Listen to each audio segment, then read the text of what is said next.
My wife declared, "You're sleeping on the couch until you apologize for not buying me that bag." I said, "No problem." I called mover. A few hours later, when she came home late at night after clubbing, the house was empty and so was the driveway.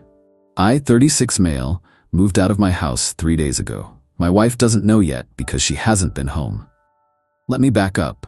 Last week, my wife, 34, and I went shopping. We've been married 6 years, together for 9.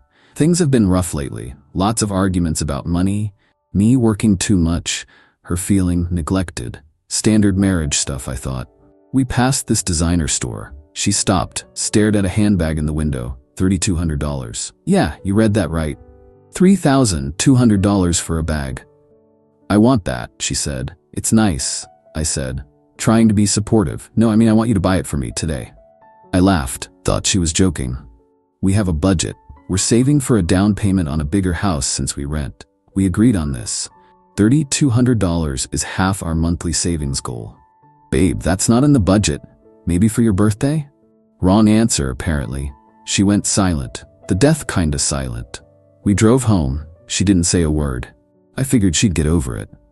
That night, she brought it up again. Said her friend just got the same bag from her husband. Said I obviously didn't value her. Said if I really loved her, I'd want her to have nice things. I explained, again, that we're saving for a house. That $3,200 is a lot of money for a bag. That we agreed on financial goals. Other husbands buy their wives expensive things, she said. Other husbands might have different financial situations, I replied. That's when she dropped it. You're sleeping on the couch until you apologize and buy me that bag. I stared at her. Excuse me. You heard me. Couch until you apologize for embarrassing me and being cheap. I'm not cheap. I make good money as an electrician, about $78 a year. She works part-time at a boutique, brings in maybe $22. We split bills proportionally. I pay more because I earn more. That was her idea, actually. Said it was fair. But $3,200 on a bag? When we're trying to save? Nah. Okay, I said. No problem. I'll take the couch. She looked surprised. Think she expected me to cave. Instead, I grabbed my pillow and a blanket, sat up on the couch, and went to sleep. Next morning, she was still cold. Barely spoke to me. I went to work, came home, she was getting ready to go out with friends. Where you going? I asked. Out. Since my husband doesn't appreciate me, I'll find appreciation elsewhere. Red flag? Yeah. But I was tired. Okay, have fun. She left around 8 p.m. I waited until 9 p.m., then made some calls. My buddy runs a moving company. Owed me a favor from when I rewired his house for cheap. Called him up. Hey man, weird question. Can you help me move some stuff tonight? Tonight? Like right now? Yeah, need it done before tomorrow morning. He asked what was up. I explained. He laughed, then said, hell yeah, I'll help. This is gonna be good. By 10 p.m., him and 2 guys from his crew showed up with a truck. We started loading. Here's the thing. The house we rent, it's in my name only. She moved in after we got married, but the lease was already mine. Furniture? Mostly mine from before the marriage, or stuff I bought. The TV, the couch she banished me to, the bed, the kitchen table. All mine. We loaded everything I owned. Took about 3 hours. Left her with her clothes, her car, some kitchen items that were gifts to her, and the air mattress from the garage. Her car was in the driveway. I had my truck.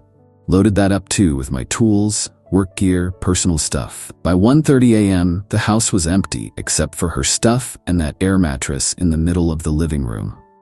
Left the keys on the kitchen counter with a note. Since I'm sleeping on the couch anyway, I figured I'd take it with me. Lease is up in 30 days. Good luck with the bag. Drove to my buddy's storage unit, unloaded everything, then went to my mom's house. She's got a guest room. Said I could stay as long as I needed. My wife texted me around 2 a.m. Out late, staying at my friend's. Don't wait up. I replied. No problem. She doesn't know yet. She's still out. It's been 3 days. She's been staying at her friend's place, texting me occasionally with demands about apologizing. I haven't told her I moved out. I'm waiting for her to go home. This is either the smartest or dumbest thing I've ever done. We'll see. Update 1. 5 days later. She found out. Got a call at 6 a.m. 4 days ago. Didn't recognize the number. Answered anyway. Screaming. Just pure screaming. Took me a minute to realize it was my wife. Where is everything? Where is my furniture? Did you rob the house? I stayed calm. It's my furniture. I took it. You can't do that. That's theft. It's my furniture from before we got married. Check the lease. It's in my name. I have every right to take my belongings when I move out. Move out? You didn't move out. Yeah, I did. You told me to sleep on the couch. I'm sleeping on my couch now, at my mom's. Silence. Then, you're insane. This is insane. You moved out because I asked you to sleep on the couch for one night? You said until I apologized and bought you a $3,200 bag. I'm not doing either, so I removed myself from the situation. Get back here right now and bring back my furniture. Your furniture is still there? Air mattress in the living room, some kitchen stuff. That's yours. I can't live like this. Then I guess you'll need to figure something out. Lease is up in 25 days anyway. She hung up. Called back immediately. I didn't answer. Texts started flooding in. I'll spare you the details, but highlights included. Calling me every name you can imagine. Threatening to call the cops for theft. Demanding I bring everything back. Saying I abandoned her. Claiming I was abusive for leaving her with nothing. I screenshot everything. Sent it to my buddy who's a paralegal. He said keep documenting. Her mom called me that afternoon. That was fun. How could you do this to my daughter? She's devastated. She told me to sleep on the couch until I bought her a $3,200 bag. I removed myself from the situation. You can't just leave. That's abandonment. She can sue you. For what? Taking my own furniture from a lease that's in my name? You ruined her life. She has nothing. She has her car, her clothes, her job. She's fine. This is financial abuse. I hung up. Blocked her too. 2 days later, I got a text from my wife's best friend. Also fun. You know she's telling everyone you lost your mind, right? That you had some kind of breakdown and trashed the house? I didn't trash anything. I took my belongings. She's saying you stole everything and left her homeless. She's not homeless. She's been staying with friends for days anyway. The lease is in my name. She has 25 days to figure out her next move. You're a real piece of work. I blocked her too. Last night, my wife showed up at my mom's house. My mom answered the door, wouldn't let her in. I heard the conversation from upstairs. I need to talk to my husband. He doesn't want to talk to you. He can't just hide from me. He's not hiding. He's choosing not to engage with someone who's screaming and making demands. Tell him if he doesn't come back and fix this, I'm filing for divorce. My mom, bless her. Okay, I'll let him know. Bye. Closed the door, came upstairs. She's filing for divorce, Mom said. Good, I replied. Saves me the filing fee. Mom looked at me for a long moment. You're really done, aren't you? Yeah, I think I am.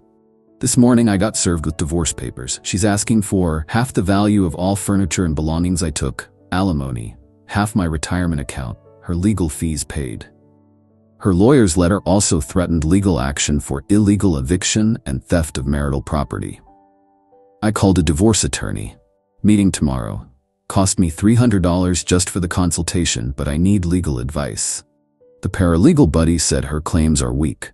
The furniture was mine before marriage. The lease is in my name. I didn't evict her. She's been staying with friends voluntarily. But I'm stressed. This is gonna get expensive and messy. Part of me wonders if I overreacted, if I should have just had a conversation instead of moving out.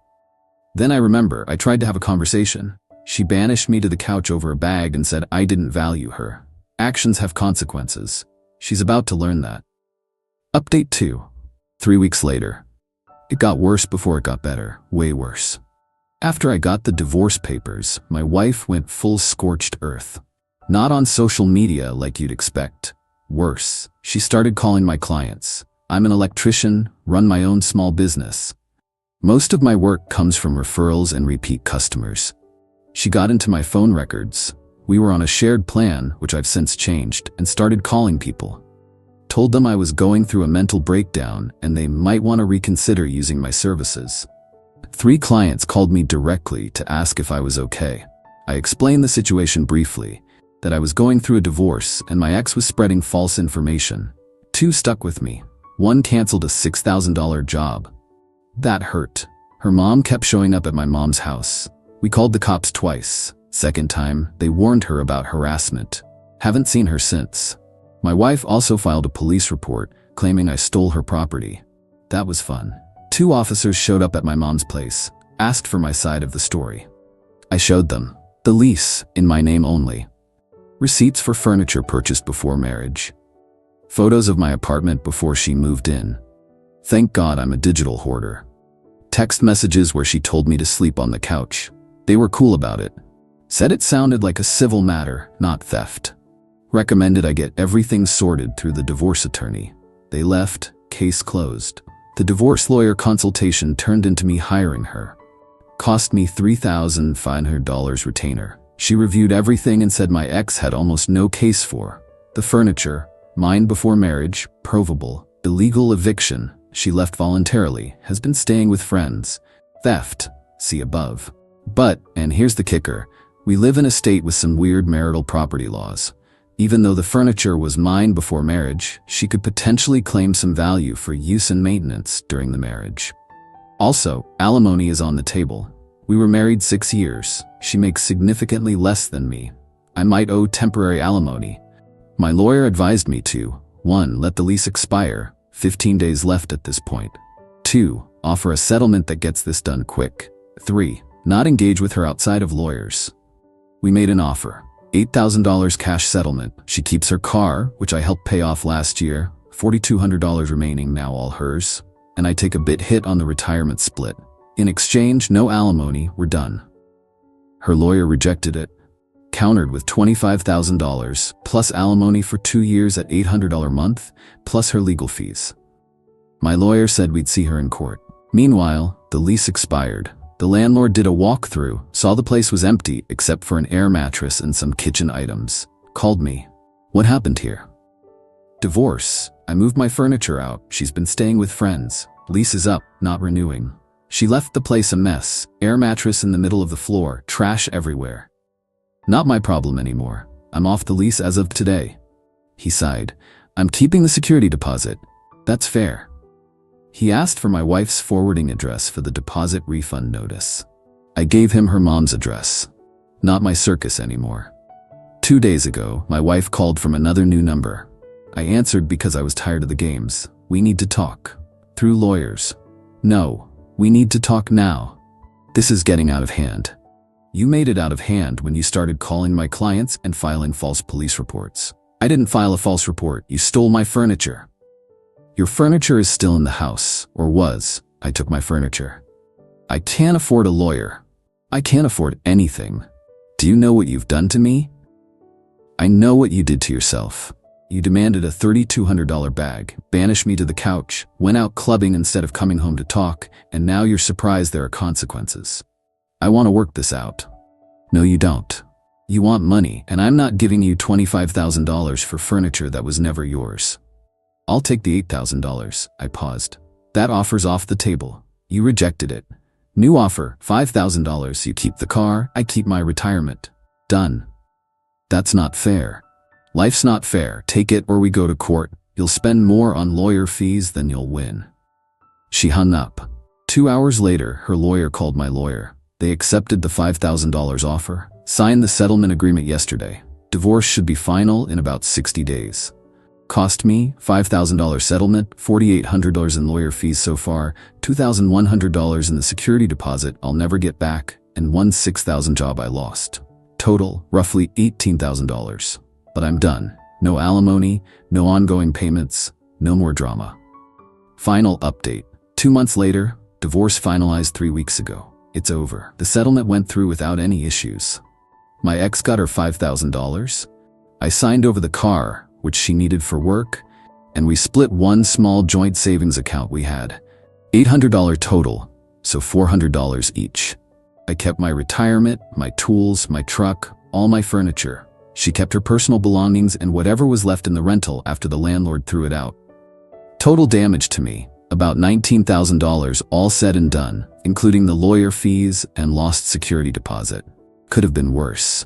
My lawyer said if we'd gone to trial, I'd have spent at least $15,000 more in legal fees alone, possibly lost more in asset division. The $5,000 settlement was the smart play. My ex moved in with her mom. I know this because her mom sent me a lovely message about how I destroyed her daughter's life, and I'll never find anyone as good as her. I blocked that number too. Heard through mutual friends, well, former mutual friends, That my ex is telling everyone I had a breakdown and abandoned her over a bag. That I'm unstable and she's lucky to be rid of me. Whatever. People who know me know the truth. People who don't can think whatever they want. I moved into a small one-bedroom apartment. Nothing fancy, but it's mine. Got my furniture set up, got my life organized. Work is steady again. Picked up 2 new clients to replace the one I lost. Been thinking a lot about what happened. Some people might say I overreacted. That moving out in the middle of the night over a handbag ultimatum was extreme. Maybe it was. But here's the thing. It wasn't really about the bag. It was about the disrespect. The entitlement. The idea that I should apologize and spend money we don't have on something we don't need because other husbands do it. It was about being banished to the couch in my own home over a budget discussion. It was about her going out clubbing instead of coming home to work things out. The bag was just the last straw. The marriage had been dying for a while. I just didn't want to admit it. Do I regret how I handled it? Not really. I protected my assets, got out with minimal damage, and didn't let myself be manipulated into buying something I couldn't afford. Could I have handled it better? Probably. Maybe I should have gone to marriage counseling first. Maybe I should have had a big serious conversation about our relationship. But honestly, I was tired. Tired of the arguments, the demands, the feeling like I was never enough. The bag was just a symptom of a bigger problem. As for her, last I heard, she's working full-time now. Had to since she's got bills and rent at her mom's place. Her friend with the expensive bag, apparently her husband bought it on credit and they're now in debt. Funny how that works. Me, I'm doing okay. Not great, not terrible, just okay. Adjusting to being alone, adjusting to a smaller place, adjusting to divorced life at 36. Got a new client last week, older couple renovating their kitchen. The wife asked me if I was married. I said I just got divorced. She said, "Good for you for getting out if it wasn't working. Life's too short to be unhappy." She's right. Life's too short to sleep on the couch in your own house because your spouse values a handbag more than your partnership. Sometimes the trash takes itself out. Sometimes you have to take the trash out yourself. Either way, the result is the same. A cleaner living space. The $3,200 bag is probably sitting in some store still. My ex never got it. I never bought it. And you know what? I don't miss her enough to regret that decision. Not even a little bit. I'm sleeping in my own bed now, in my own apartment, with my own peace of mind. That's worth more than any bag could ever be.